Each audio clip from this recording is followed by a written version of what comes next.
Hello and welcome to Toogit, a one-stop solution for businesses and freelancers to collaborate and get work done flexibly and securely. Let's understand how to submit an invoice and mark job as completed using Toogit. Log in as a freelancer.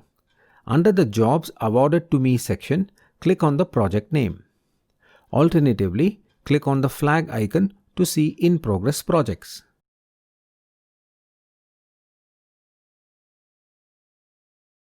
Click on Timesheets Invoices from the left side menu options.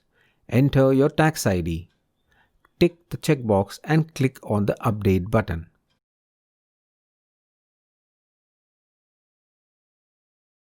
You can filter the timesheets by project name. Select the relevant project for which you need to raise the invoice. Click on the timesheet and update the project status to completed.